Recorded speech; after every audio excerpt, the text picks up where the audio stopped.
Alrighty critters, welcome to another casual corner. I still don't have an external mic for that camera, so I'm going to boost the audio afterwards, and hopefully that'll be enough. It's very quiet in here, so we shouldn't have a noise issue. I'll do the start and stop on this camera this time with the microphone, because now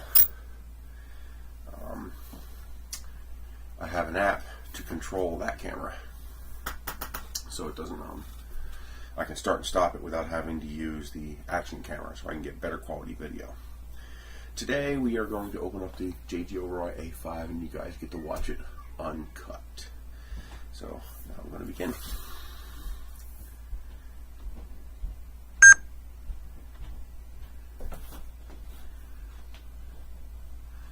Welcome to today's 3D print. We have another printer. This, thank you Gearbest, is the Aurora A5. A very cool looking printer in pictures. We'll see if it lives up to the pictures. Stay tuned.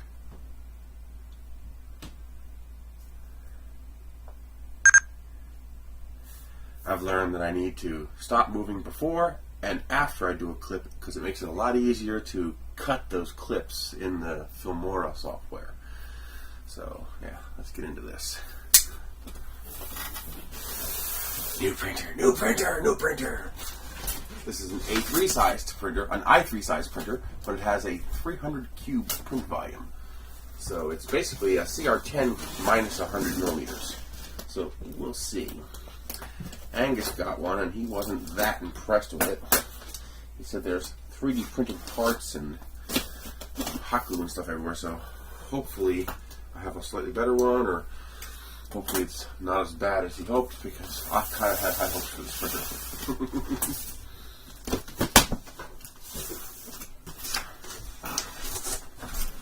I picked this printer, so I'm hoping it's good.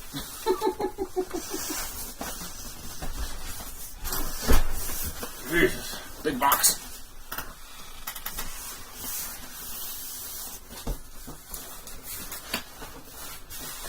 Big foam pack.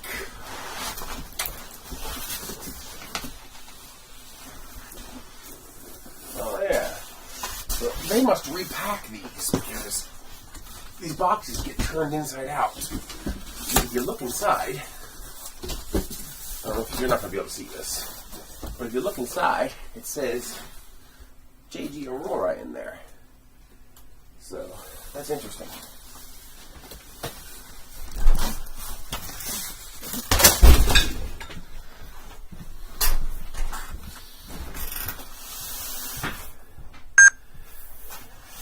Guys have never seen one of these things packed up. It's a big foam block inside the box. So it looks like it's two pieces. So we're going to tear this bugger open.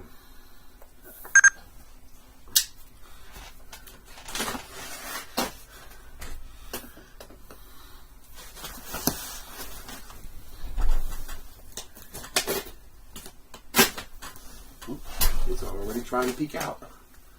It says, free me, free me! That looks like the base. Hey! A Creality size spool. A little 200 gram pack of filament. I see the upper gantry there. It looks nice. It looks really nice, actually. Well, that's interesting. Oh, does this have a USB port? It can take SD cards, because I see an SD card slot right there. But it looks like they're not using it. It looks like this can do SD card or USB. And they've, not bothered extending the SD card slot and instead have just gone with the USB port, which I actually think is really cool, because that means I can just use a thumb drive. I like that. Let's see. Oh, it is the ultrabase type material. This is the same type of... That doesn't look very good. Maybe not so bad. Looks like the same ultrabase type material that i3 Anycubic uses. So now I gotta hope I can convince this company to sell me some of this plate, because this here is the size of the CR10 bed, and I would really kill to have some of this on my CR10s. At least to play with. So there's the full slide. Sadly, because they have it in this fancy box, there's a lot of stuff in there. Interesting. You can see the wire jiggling in there. Problem is, if something starts to bind, you have no way of knowing. It's all inside. And you're not putting any larger nuts on this thing either, because it's these, and this rail is bent. Oh, it's bowed, because bowed over here too, and here's the heat bed connection. It's fully secured, so you don't have to worry about tension relief on that. They did a good job. These knobs you're going to have to do manually, because there's no way you're getting to put bigger knobs on here. It sits right up against the base. Although it uses the cruddy springs, I'll replace them with the Creality style springs. But it's looking pretty cool so far.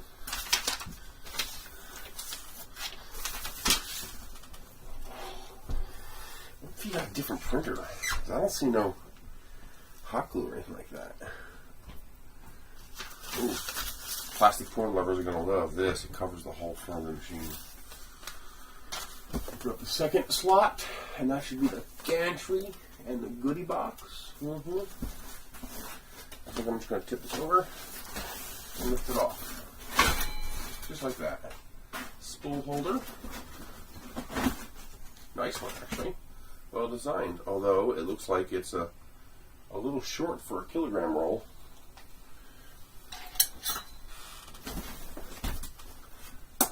Nope, it fits. That's a 750 gram roll. But I think it's the same size as a kilogram roll. I hope it fits a kilogram roll.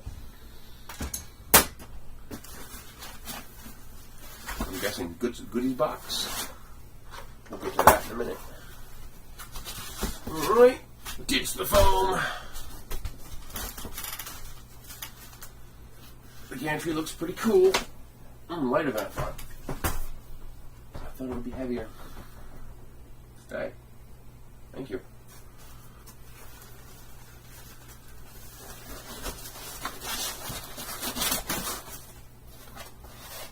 I see what he means by hot glue. I'm making a mess. I see what he means by hot glue on the motor here. Oh, I see what they did.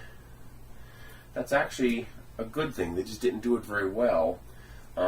They put glue, they zip tied the cord together, and then they put glue on it so the zip tie can't come free. That's actually pretty cool. Although I don't like it when they glue the motors in place, because then a little harder to replace the motors if something goes wrong. But maybe this won't need to be replaced. Looks like this is the entire thingy that goes up and down. And there is the hot end. That is not the hot end they showed in the pictures. They showed a custom hot end in the pictures. This looks like a standard nozzle. Doesn't look special at all. It looks like a standard V6 nozzle. We shall see. I do not see 3D printed parts though. They said they're, oh wait a minute, are they 3D printed? Oh, they might be 3D printed. Oh wow, they are 3D printed, but very, very nice 3D printed. What did they use to do that? I see what he means. The rails, the slide rails for the vertical, through the Z-axis, are 3D printed, kind of like the Prusa.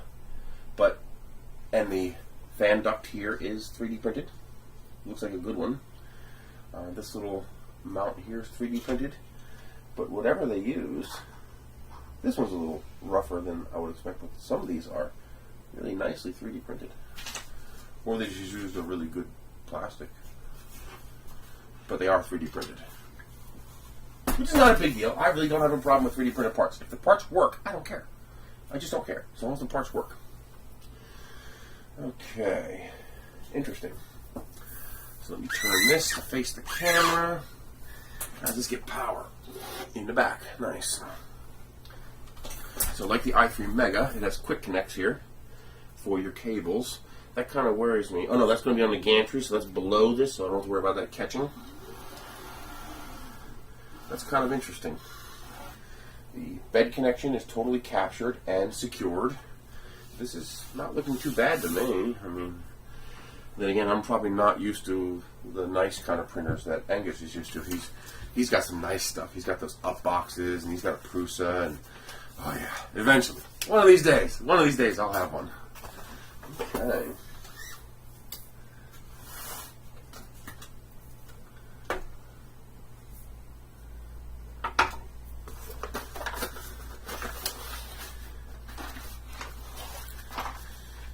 Okay, spare nozzle. Of course, they sent me a European power cord, but that's okay. I have a dozen of them lying around here. See, this is the thing you don't have to worry about with these cords, assuming it has a switch. Is this thing auto-sensing? Or am I going to have to pull this open to find the trip switch on this power brick?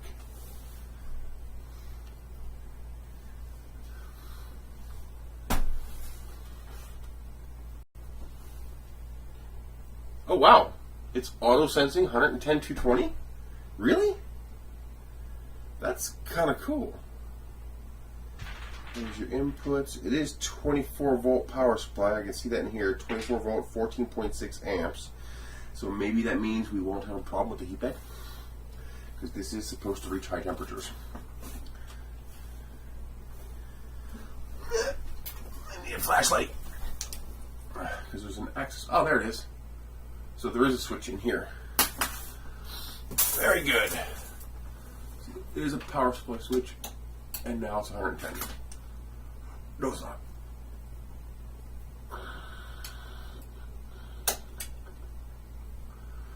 Now it is. Okay. Interesting. There's a cable chain in here. That's good news. I was worried about how this bed was going to connect. But if there's a cable chain in there, then it should be captive. Why am I trying to stare in here? I can just use a flashlight. There's the belt. Connections look good. It's all metal. Pulley holders are 3D printed. That's okay. Interesting. Yeah, it looks free in there. Looks nice and airy too. Nice and open. This thing should breathe nice. Ooh, and I see upgradable stepper drivers. It's got actual sockets. What do you call those? The plastic receptacles that take the chips. Well, it has those, and it looks like there's an extra stepper connection there too. Interesting. Very interesting.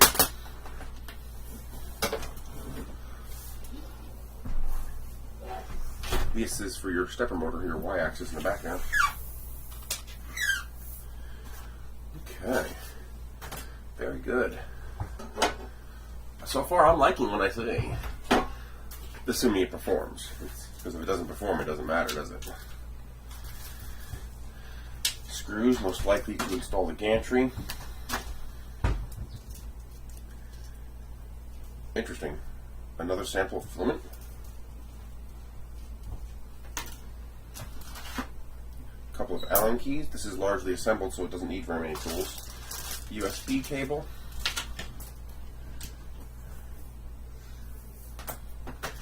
And a flash drive. It's a Cruiser Blade 16 gigabyte flash drive. Nice. I really like the idea. I wish all printers would use USB flash drives. It's just so easy. You don't have to dick with memory cards. You just plug that into your computer, transfer your G code, plug that into the printer, and you're good to go. I really like that. I wish more manufacturers would do that. Okay. Warranty card. There are no instructions. I'm going to guess that there's something on here.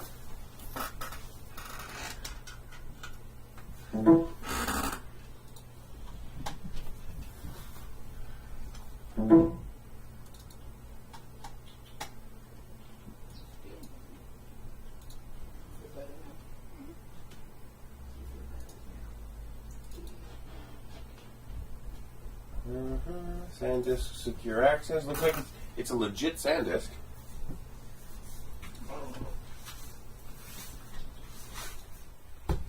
And there is a user guide. And there is an assembly video.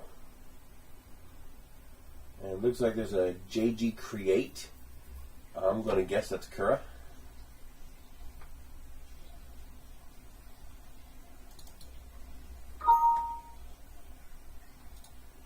It's not a JPEG, whatever it is. Let's see what these STLs are. There's a money cat. It's got a kitty cat, but it's only half a kitty cat. No, it's a whole kitty cat. Okay. and I don't know what that is. It looks like a socket. And that is, oh, air duct. Looks like a replacement air duct. Printed at an odd angle. I think I can do better than that. But sadly, it's G code and not. I wonder what this is. Like a square with a round tube hole in it. Or a raft.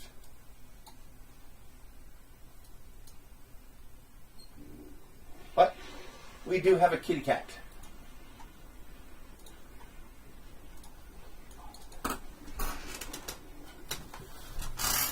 So we shall print the kitty cat.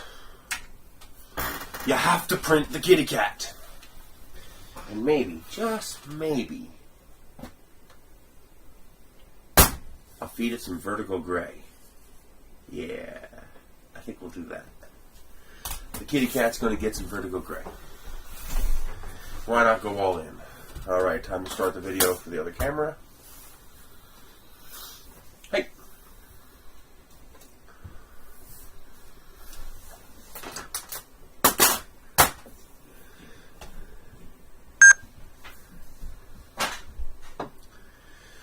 Alrighty, here is the contents of the box. Everything is in view.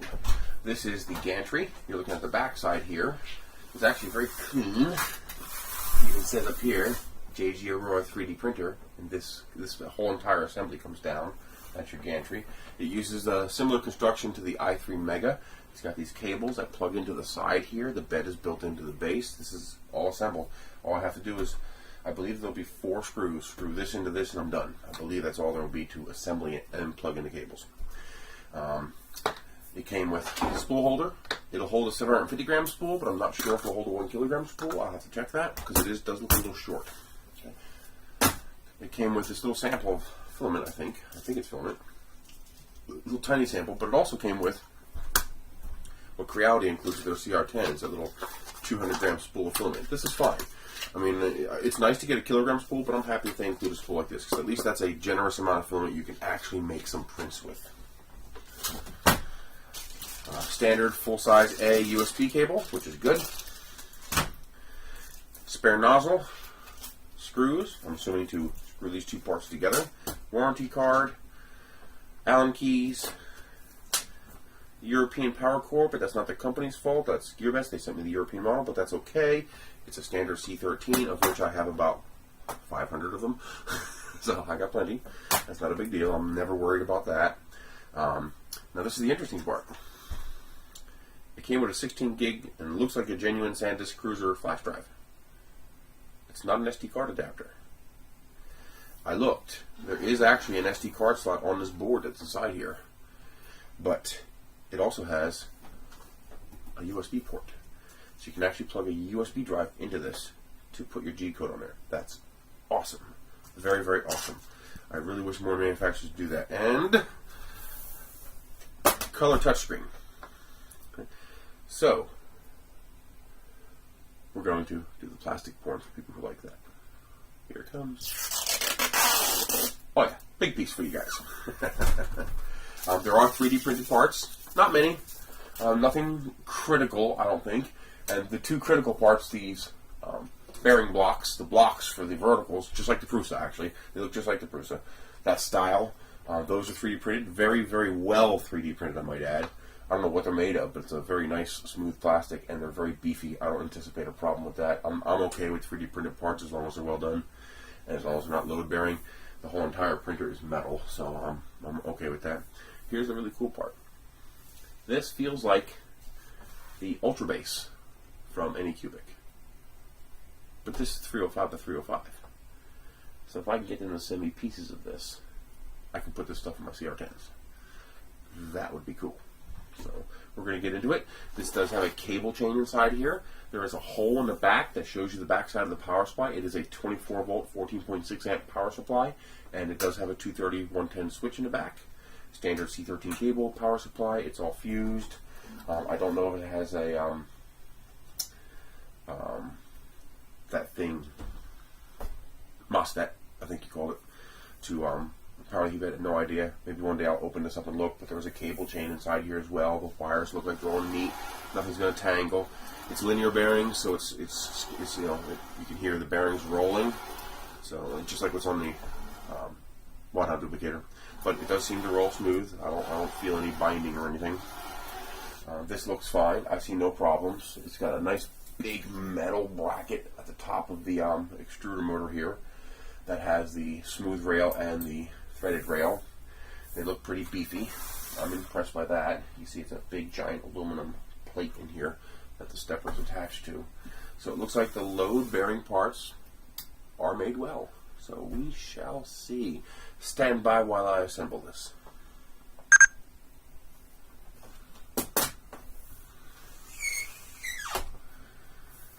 Alrighty. I'm not even going to bother reading the instructions. I'm just going to try it. Because I'm betting that they will screw right into these holes here. Yep, I believe I am right.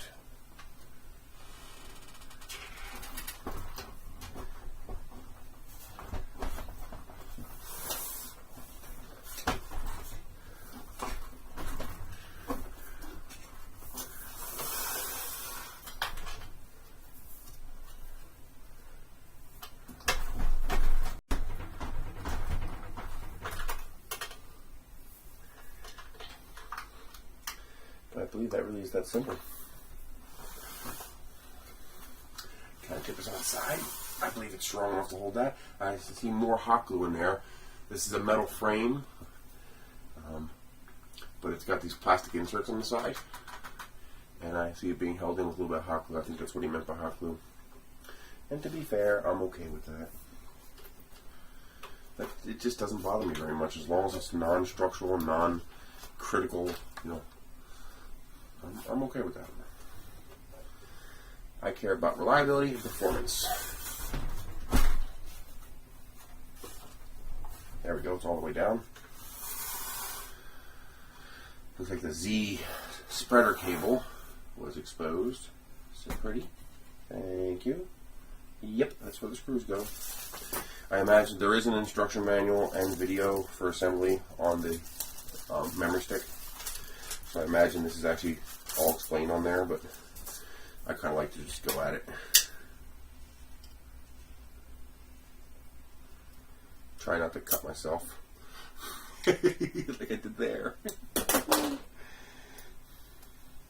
No more using knives to get prints off the print bed. Bad, bad, bad. Don't do that. This does not want to open. There we go. Tough plastic.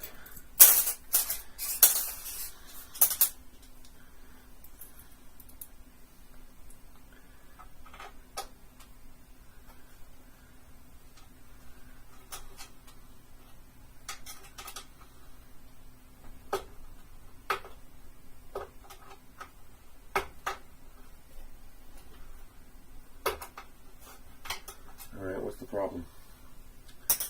They're not quite lining up. I don't have it backwards, do I? No, front. Okay, the holes don't want to line up. There we go. I had to tweak it a little bit. I do wish the frame was a little thicker.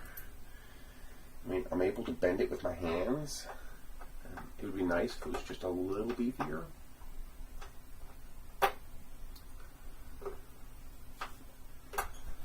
Whatever I'm aiming for inside of here is not engaging us.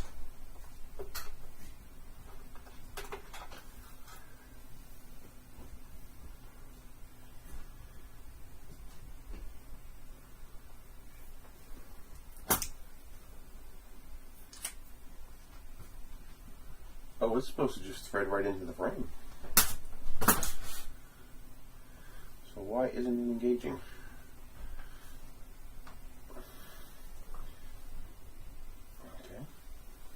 It looks like it's lined up.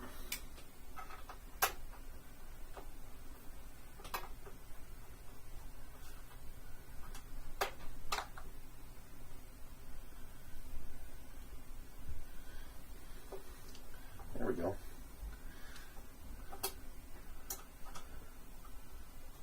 the greatest quality attachment method in my opinion. Am I stripping it? No, it's tightening. Okay, good, it tightened. I was afraid I stripped it already.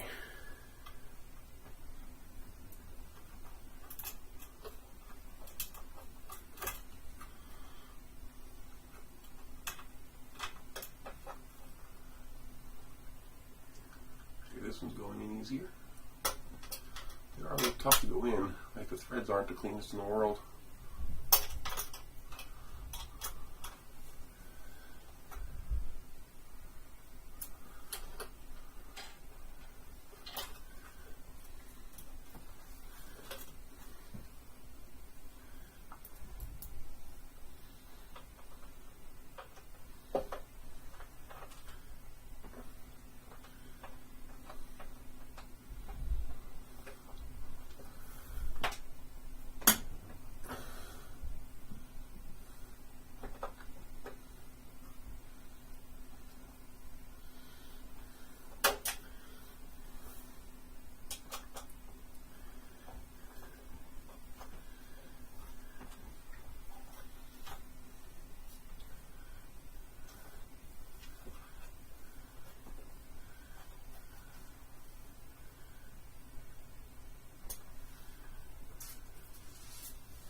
Nothing's screaming out at me yet.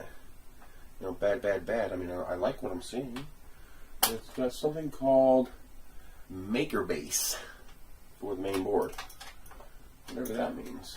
MKS. Oh, MKS Gearbest. Okay.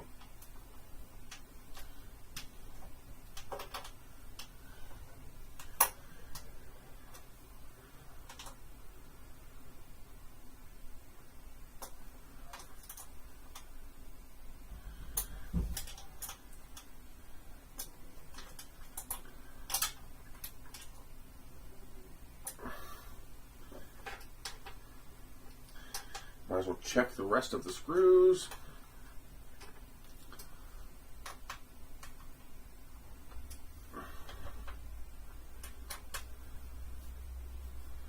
Feet were a little loose. That's interesting. They're non-structural, but still, why would they leave them loose?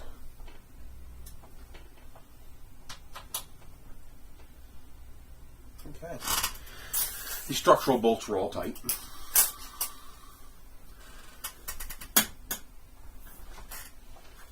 Feels sturdy. It doesn't want to wobble anywhere. Okay, that's for the X. Is it? Oh yeah, that's the X. So that'll drive the head back and forth. Everything's nicely zip tied and secured. There's your filament holder slot. So where does the actual filament holder go? Oh, it goes right here. Now, I like that. That's a slick unit. I actually like that a lot.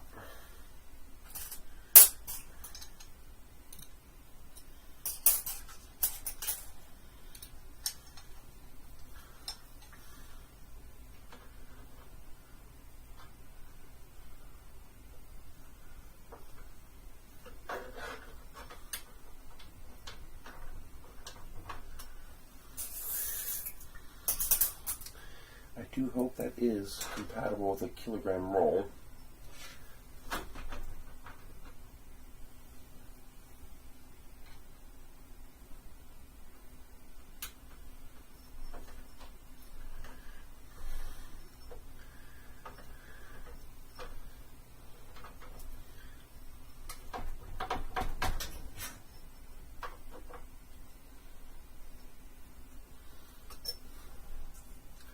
Looks like it comes with one extra of each screw. That's good.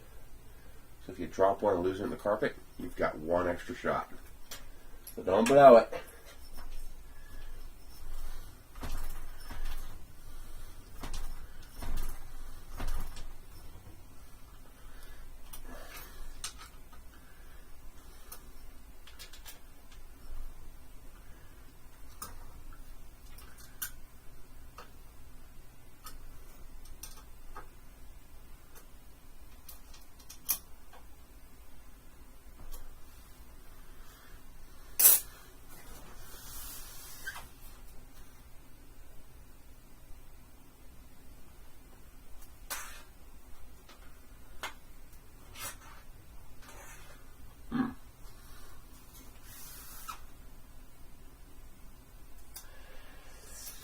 There does not appear to be a way to load filament.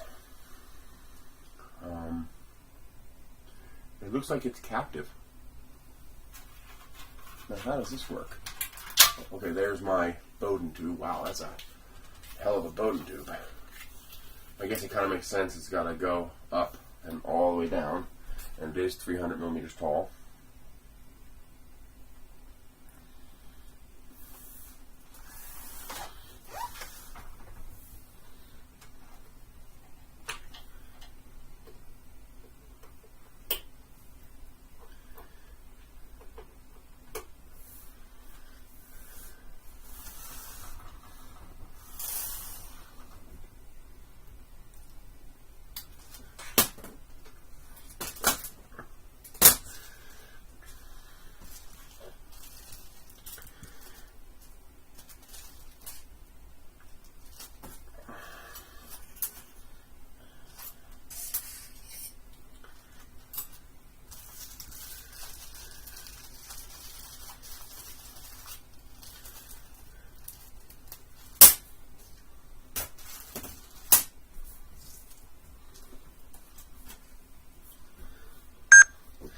Alright, tools, spare nozzle, and one of each screw, one for the bottom and one for the spool holder. You get one extra of each. You'll need 4 to install the base and 3 to install the spool holder. Front of the printer, build plate. Don't forget to free up your power management and Bowden tube carry system up here. Checking the side here, you got your USB and your USB. This is your USB input. This is for your USB memory stick to print stuff off of. On the back side here, you have your spool holder held on by 3 screws. It is large enough to hold a 750 gram spool. I'm not sure if it will hold a 1 kilogram spool. It looks like it should be enough room. I'll verify that later. There's no way to load filament, so I'm guessing there's an automated way through the menu to tell it to draw in filament, because there's no way for me to actually, squeeze a lever and feed in filament. That doesn't exist there. Your Bowden tube comes out here. I'm guessing filament detection is in here, since there are 2 extra wires going into here. So I'm guessing that's your filament detection for your filament runout. This is stuffed inside here. So you gotta make sure you pull this out, because this is your cable management going to the head of the printer. So this takes your power and whatnot to your heater cartridge and heating unit and all your equipment, plus your Bowden tube. It might be hard to go through the first time because of that being all tangled up. On the back here, you have your power switch with your C13 power cord. If you get this printer, underneath here is your access port for you to get to the switch inside of here. You use a wrench to go in there and flip that switch to 110 volt or 220 volt if you're in Europe.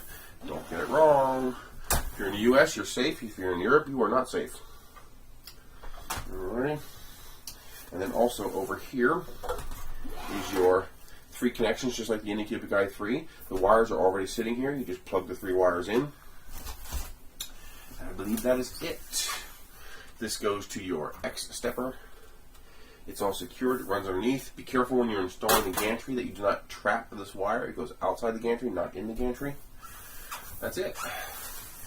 Time to power this bad boy up and see what it does. I don't know what my elapsed time is. 20 minutes. That's taking my time, going things over, going with a flashlight, looking everything over. So fast, easy.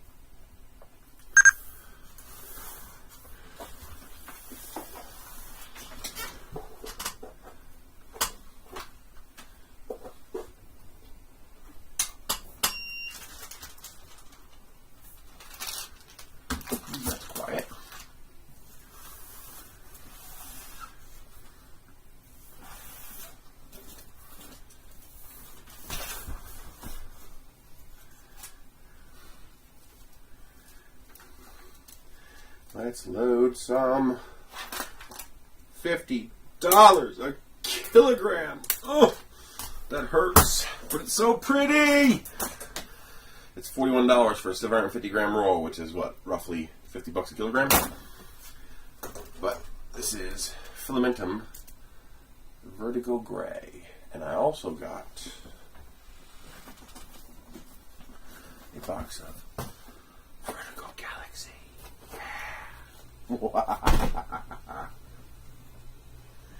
I just realized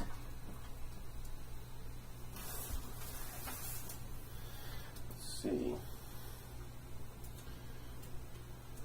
me do this.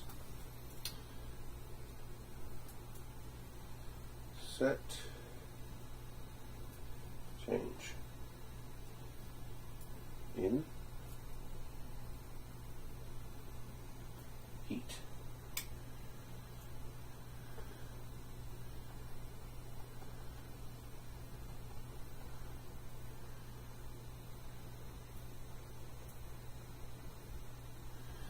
I guess I have to let it heat up first.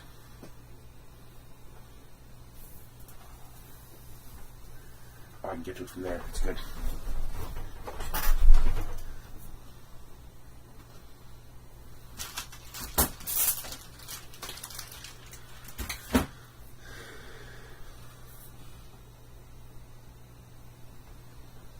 Touchscreen seemed pretty responsive. That was nice.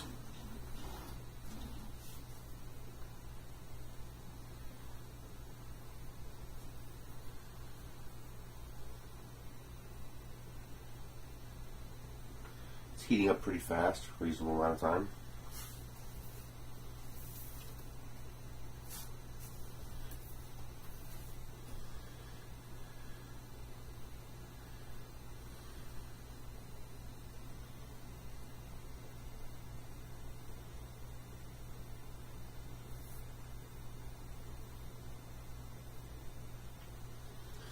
Oh.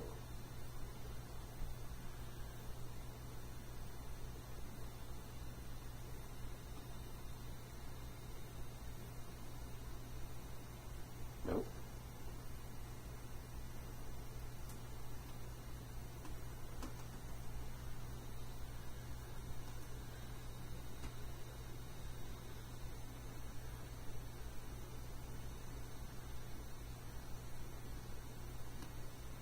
I see.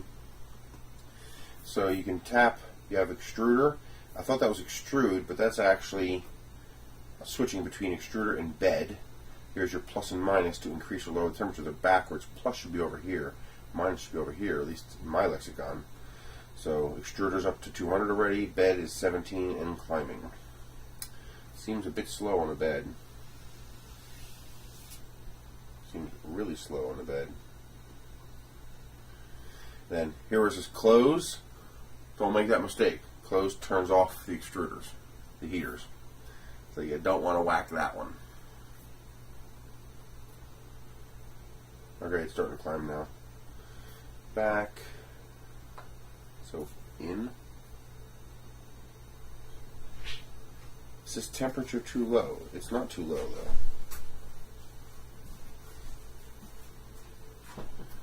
I shouldn't have to heat up the bed in order to. There it goes. Alright, it's feeding.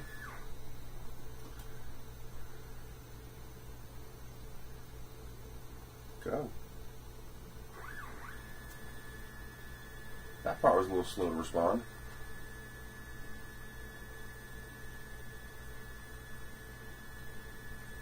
Okay, I turned it off accidentally. You touch it, begins going, and then you tell it to stop when you get where you want it.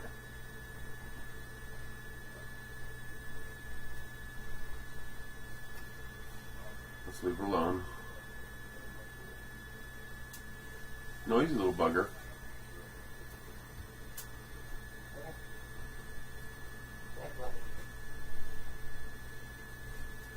That is a long Bowden tube. Holy crap.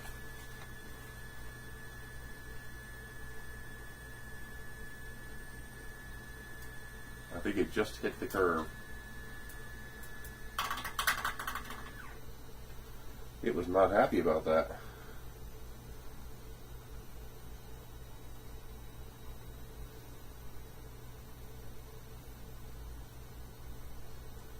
Temperature too low again.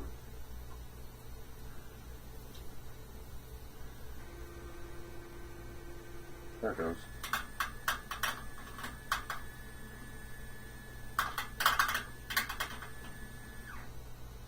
A little slow to respond.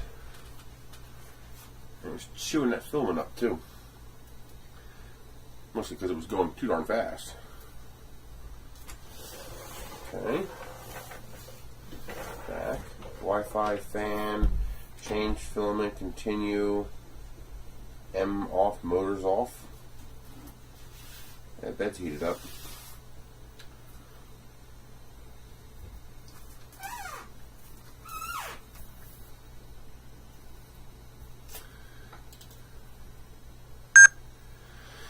Alrighty, you have to actually preheat and turn the printer on to load filament. It's an automated process. You load your spool on the back, you insert your filament into the hole, and then you come into here to set and change. And then here you can heat it. So this button over here changes between extruder and heat bed. So I have it heated up to 50 and I have that heated up to 200. You can press in or out to extrude film. Now you don't want to use this to feed the extruder because it feeds at a very high rate of speed, I guess, to get going through the Bowden tube and get yourself done. The problem is that's too fast to actually extrude plastic. And I think it knows that because once the motor started skipping, I guess it realized the filament had hit the extruder, it stopped. And then you hit back, and now we're going to go to File. Oh, we can pick between SD and USB, so USB.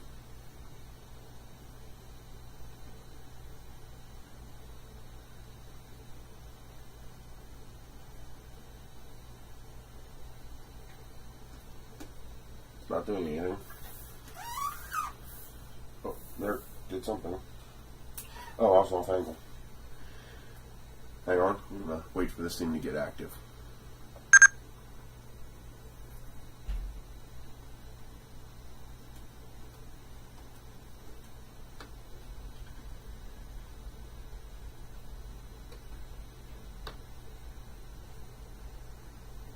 Print. Oh, there we go.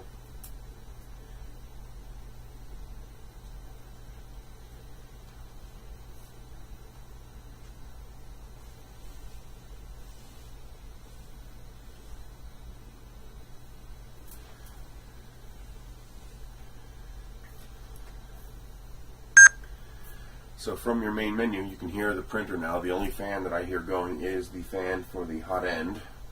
It's not noisy, but it's not quiet. I'll probably replace that if it's a standard size fan, because I think I will probably use this printer a bit. We'll see. But from your main menu, if you're under the set menu, you're going to see File here. That's just for you to select your file system, whether you're going to be using SD or USB. But if you go to the main menu, you have an option for Print. Now they got this full, nice, beautiful color screen, and they got these lousy file names. I would like to see just a list of file names. The way the Monopress Mini Delta does it is really nice. So, although that wouldn't be touch friendly. A5 MoneyCat. Print file OK. We shall see what happens. Is it going to heat? No, okay, it's heating up to 210. This file came on the printer, so we shall see what it does. I will get back to you in just a moment.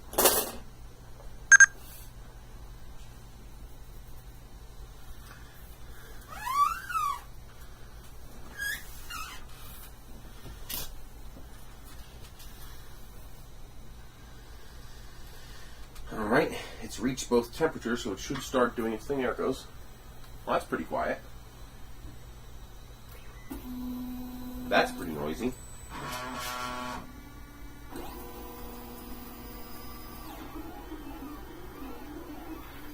Oh, it's trying to print mid-air. I'm a dummy. I never homed it. Oh boy, I'm a dummy. Okay, home.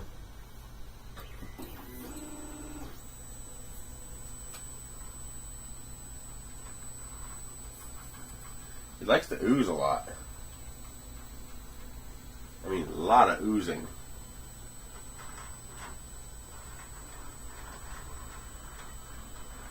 And see, this cable here is secured outside here, and this is what comes up here. It feeds down inside of here.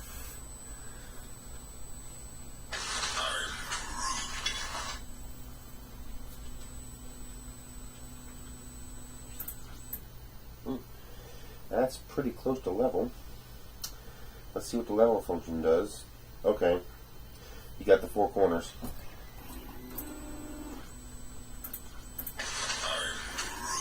Oh, is it automatic? No. Okay.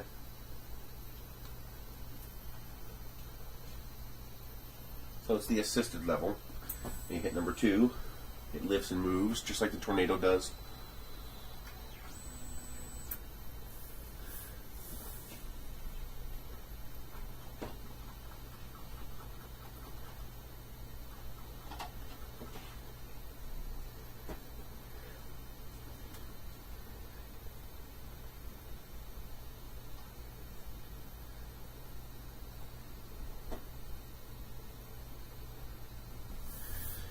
Third. Don't know how I'm going to get to that last one unless it comes all the way up. No, it doesn't. So that's interesting. You got to reach behind here like this. That is not well placed, although it's easy to turn by hand.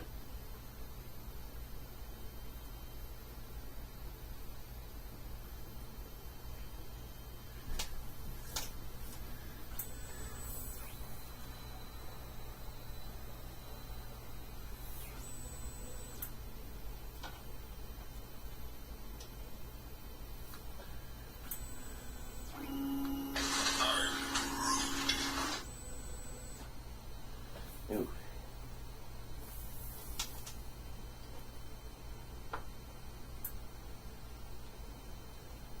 Oh, I hope that's not a bowed bed.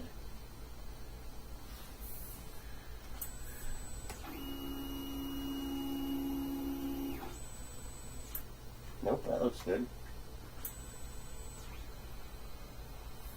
Maybe a little too low. A little too high.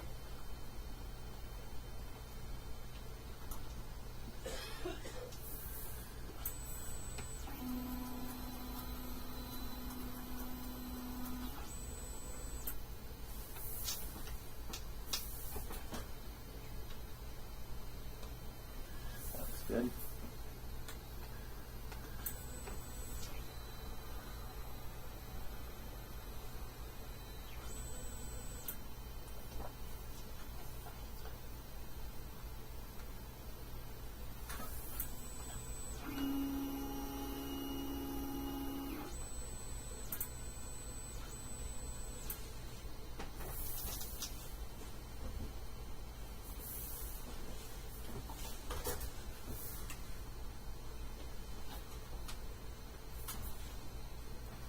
I think it looks good.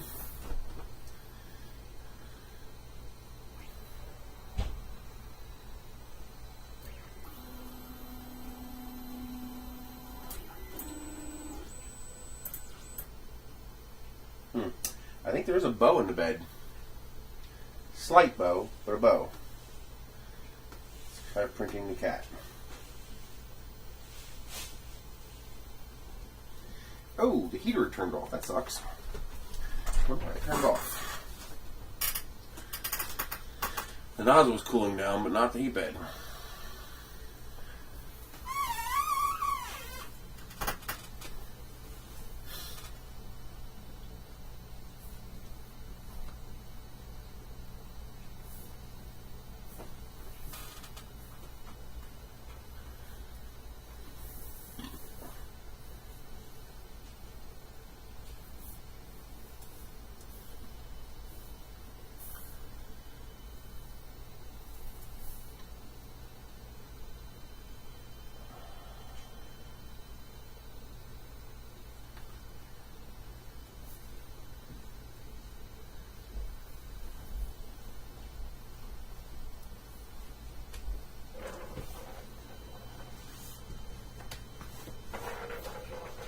Hi.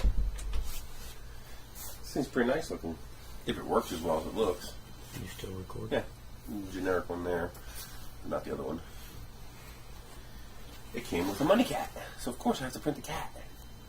And I gave it the privilege of printing with the Filamentum Vertical Gray. So we'll have a pretty cat. An expensive cat. There it goes. That looks lopsided. It looks like the Anycubic ultrabase. Oh, there it goes.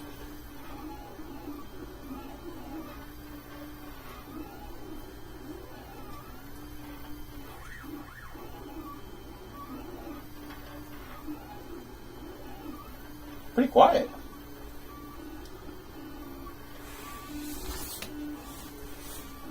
doing a concentric fill. Well, that's weird. Or it's hollow. I bet you it's hollow.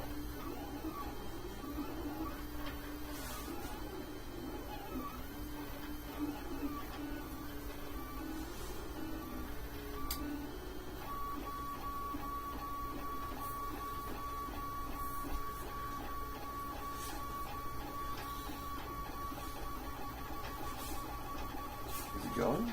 I don't think so. Alrighty. Bed has been leveled. It has an assistive leveling process.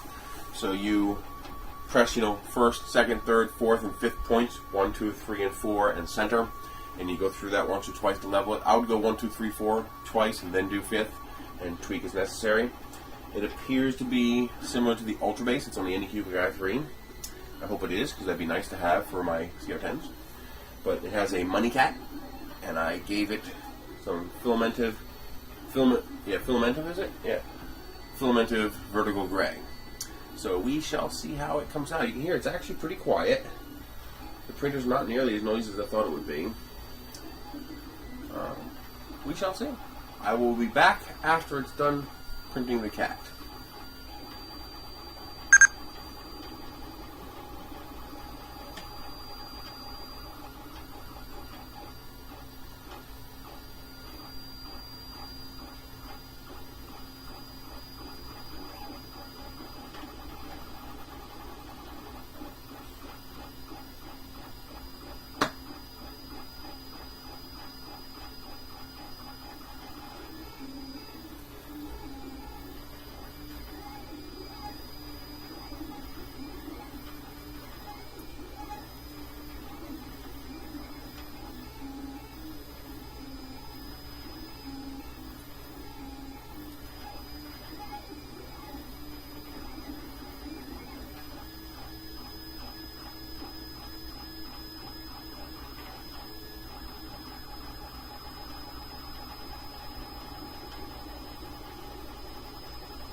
This has a 305 by 305 by 320 print bed.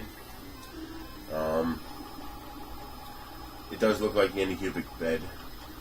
The blower fan gets, whew, that's high pitch, man. When it got to full speed, it graduated the increase in speed. When it hit full speed, oh man.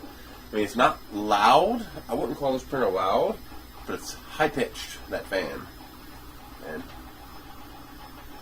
oh yeah, it's definitely the fan. It's a weird kind of fan. I don't know if that's going to be easy to replace. It's some kind of weird pancake fan. Might be as simple as not running at full speed. If the printer has an excess of cooling, I might be able to lower the speed to like 80%, and it won't be as noisy. We'll see. I do like that I can see the print head. It'd be childishly easy to throw some LEDs on this thing behind this, because you won't even see it. Just put it behind this panel here. Yeah, it's pretty cool. I mean, it went together good. I am worried about that potential bowing in the bed, and you can't straighten it because there is no Y plate. Well, it is, kind of, but it's a little on the thin side. We'll see. I reserve judgment.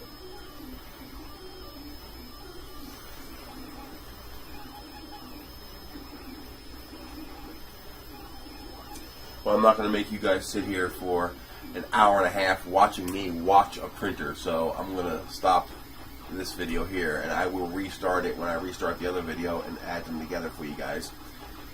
If it was going to be a fast 20-minute print, I'd leave it on, but I'm pretty sure the cat takes like an hour and a half, 2 hours. So we shall see. Does it tell me? Nope. It tells me the Z height 1.3 millimeters. That's pretty cool.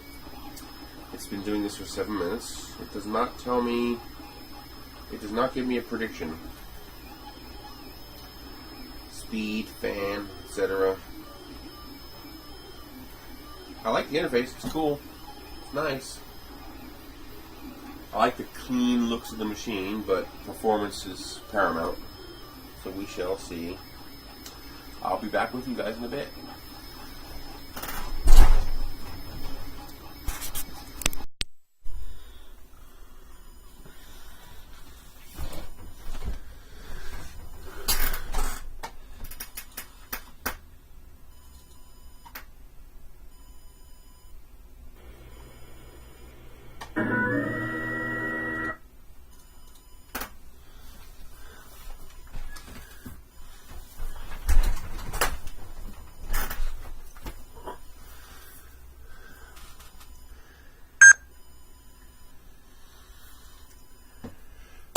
Well, that was a fun night.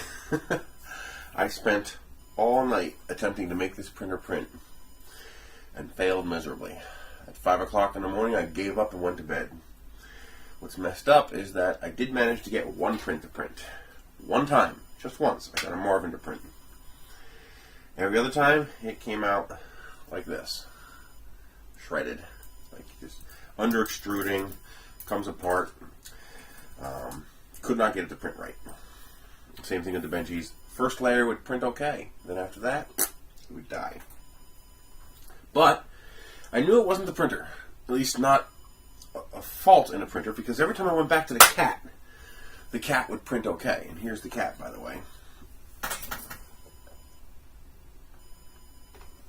The cat came out great. So what was the problem? You're not going to believe it. I finally got these to print. Overnight last night, I got that to print. And I went in to check what I did in the slicer, made a couple corrections, and then that stopped printing. So I took the one G code that worked, the Marvin, and then I resliced the Marvin again that didn't work. And I couldn't figure out what the difference was. So I opened the two files in Notepad++, and I was looking through the G code, and I was like, I can't see a difference here. You know, I noticed the temperature's different, so I made them the same, and then, I broke the G code that worked. All of a sudden, the G code that worked no longer worked. And I was like, no way. No way. Temperature? Really? Came onto the printer, raised the temperature to 210 degrees centigrade, printed fine. Loaded the bad benchy G code, raised the temperature to 210, printed fine. Turns out, the firmware in here tries to be smart. And they have a failsafe where it does not wish to print below 200 centigrade. And because I print at 200 centigrade, every time the temperature would fluctuate and dip below 200 centigrade, it would stop working, the extruder would get funny. So I was bumping into the failsafe for low temperature, which they, for whatever stupid reason, set at 200 centigrade. It should be like 160. So I changed all my files, set them up for 210 centigrade. Oh, and the reason they started working fine, the reason I get a good first layer, then nothing after that, is because of the way I do my G code. I always do my first layer at 225, so it goes down hot and sticky. And then when I hit layer 2, I go back to 200. So layer 1 would print fine, and then when it would hit layer 2, as the temperature dropped to 200, it would dip below that failsafe and fail. So nothing wrong with the printer, just very bad firmware code. If you're going to have a failsafe at 200C, then you need to make sure that the printer stops when it hits that temperature and tells you on the screen, low temp. I got no error. So I had no way of knowing that was the problem. It was just pure dumb luck that I happened to be in the G code, and I made that one little change. I changed the 210 to 200, and then the file stopped working, and that's when it clicked that I was hitting a temperature issue. So when you use this, don't use 200C. Make sure you're above 200C by at least 5 degrees, so that if you fluctuate, you don't dip below 200C. Otherwise, it printed absolutely spectacular. The benchy came out gorgeous, very little noise. It's not noise free, but it's very little noise. Absolutely beautiful benchy. This is the Filamentum Vertical Gray. The Marvin came out fantastic. The Rocket came out fantastic. This is my test suite that I couldn't get working. I should be able to zoom in on you guys for this. Hold on.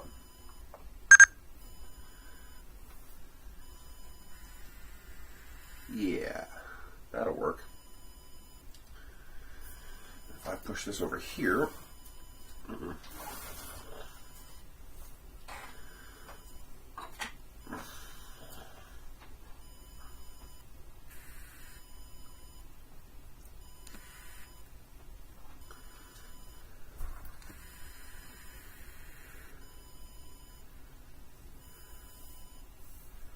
right here.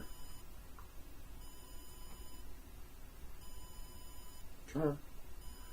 Why aren't you focusing?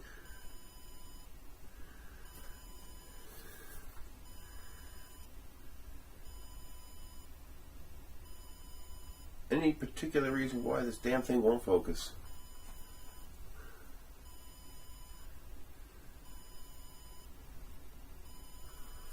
Does it need a face? No, that's not enough.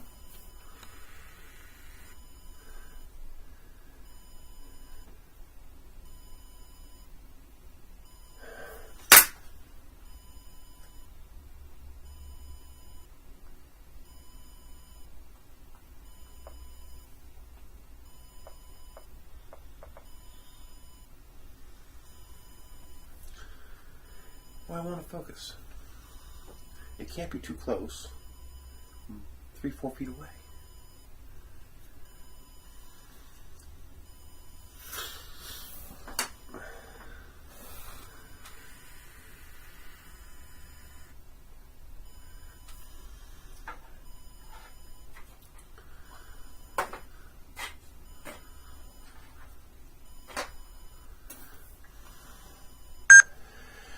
So after all that, I was finally able to make it work. And it works fantastically. I love it. It's great. This is like the Anycubic ultrabase. It's slightly different though. It's not quite the same. The pattern is slightly shallower. The prints actually stick to this a little better. You still need to wipe it with alcohol. They don't stick. Any residue will prevent stiction. But I tried the power off resume. It worked. That's actually this one here. You're not going to be able to see this. I'll show you in the pictures at the end, but it's got a little zit down the bottom there where the power off resume, because of course it stayed put. Now the good news is it did wait to heat up the nozzle before moving the head back to home, so it wasn't sitting inside the model, but that was after it powered back on. When it powers back on, it's going to add, it might give you an error saying unable to read card. Just wait a second for it to finish booting up and read the memory card, then hit retry, and it'll have a resume option. You'll be back at the print screen, and up here will be a resume button, and it will heat back up and resume the print. Now this does not auto-release like the ultrabase does. So the pattern is, I guess, just different enough that there's a little bit more stiction. I can still just grab the part and pop it right off, just give it a little twist, and you'll hear it actually go pop, and the part pops right off. So this should survive a power off resume after cooldown, in theory. One day I'll have to test that, actually let it cool all the way down, let it sit for an hour, then do the power on resume and see if it actually stays put, see if it pops free. But so far, even a thin model like this and like this, while very easily removed, did stay put. They didn't move on their own. You couldn't just touch them and have them remove like the ultrabase does, which is cool. Print volume on this is 305 by 305 by 320, so it's almost a CR10 size printer. Actually, CR10 minus 100 millimeter Z height, but it's in a i3 form factor, and it's pretty cool and pretty cheap. It's a nice layout. It's a nice design. One thing I do have some beef with, and it's part of it, is that temperature issue. You can't manually extract the filament. You have to go, there's no lever to free it and pull it and push it and stuff like that. You have to do it all on the screen here. And make sure you push before you pull to remove the filament. I would even consider doing it manually. Go to this filament movement and go 5 millimeters forward and then go 10 back, and then do the extract option for the filament change. Because what will happen is it will create the stringy noose where it'll pull the filament out of the printer, but it won't get it all at once. So they leave that little bit of string behind, and that can inhibit the insertion of new filament. One time I actually had to pop off the Bowden coupler to push filament in there because a little tiny string stayed inside there, out of the hot zone though, so it inhibited the new filament from going in. Otherwise, cool printer. It looks nice, it performs nice. The noise is actually pretty low except for the cooling fan. It's a weird little double fan unit back here. It's got one fan up here for the heat block and at the cold end of the hot end, and it's got a second pancake fan at the bottom in the same piece, the same unit, that makes your blower fan to blow your parts. What I do on my G-code is I set the fan speed maximum for 75%, and that high-pitched squeal whine that wants to tear your brains out doesn't happen. It only happens at 100%. So run it at 75%, and it's not nearly so noisy. Not quiet, but not so noisy. It's actually pretty good. That's it. It's an easy-to-build printer. 4 screws, plus 3 for your filament holder. Largely automated on the screen here. It has power off for zoom and pause functionality. It has filament detection. It's a nice printer, and it's all one piece. Everything is self-contained here. You don't have extra bits hanging out. The filament holder is nicely sitting on the back right here like this. I like that, and that will easily hold. It should hold a 1 kilogram roll. Actually, I should check that really quick. Yep, 1 kilogram is fine. So you'll have no problem loading 1 kilogram rolls into this. And nothing special, no DRM, no wacky crap, anything like that. The bed was nice and level. I didn't have any problems leveling it. A little finicky because of the positioning of the screws, but once you get it, it stays. It hasn't moved on me yet. I like it. It's a cool printer. Should you get it? I don't know yet. I'll have to test it, run it, beat it up. After I run a couple kilograms of plastic through it, I'll be back to let you know what I think.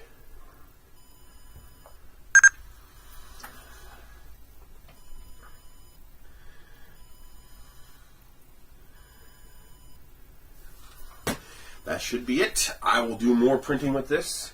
You guys are going to have a cut video because this started last night and I went to bed at 5 o'clock in the morning after giving up struggling, not realizing I was hitting a temperature barrier, and then I restarted today again once I got a couple of test prints done and confirmed that the problem was actually fixed.